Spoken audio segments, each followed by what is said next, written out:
This isn't your grandfather's NASCAR anymore. The sport of left-hand turns and a good old boys mentality, made up predominantly of white drivers, is putting both hands on the wheel and trying to steer its sport towards a new audience. The diversity platform is an important one for NASCAR, and we recognize that America is a demographically diverse place, and NASCAR wants to be equally diverse in every aspect of our business, Including the front office, with Revolution Racing's Max Siegel becoming the first and only African-American president of a NASCAR franchise. Jamie Rigaud is one of many female engineers in place, and former NFL player Dion Williams, now turned front tire man, has found a second career in the pits. And there's been a concerted effort to diversify behind the wheel.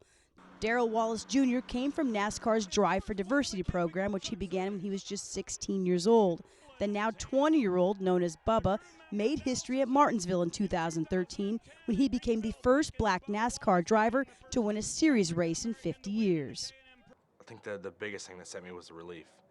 And then I get in victory lane and they're talking about all the history behind it and the magnitude of that, and I'm like, wow, I didn't even see that. So that was another tearjerker there of being a part of that. I just go out there and do my best, and next thing you know, well, you just were the highest finishing African American in this race, and I'm like, okay, sweet.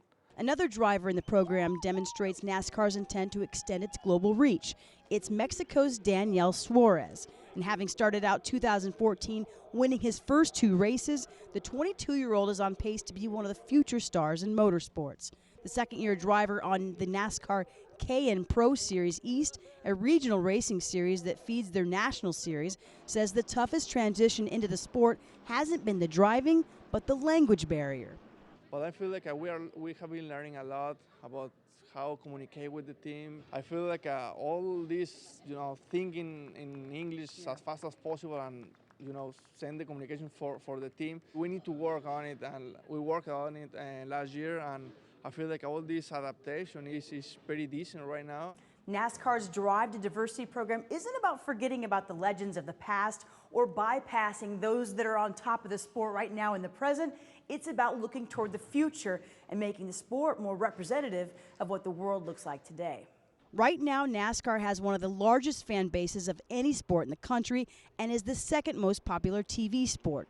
But the criticism is that it's made up of 60% men and nearly 80% of them are white, mostly from southern and midwestern states. While success for drivers like Suarez and Wallace helped move it in the right direction, last year's Rookie of the Year says there's still a ways to go. For me, when I encounter the bad and the negative side to it, the racism, I was too young to really understand it.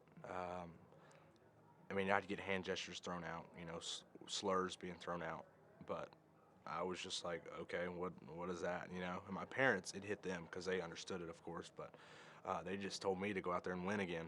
Well, okay, I'll do that, and we go out the next weekend and win, and either they'd be quiet or just, stop complaining and, finally say, the kid's good.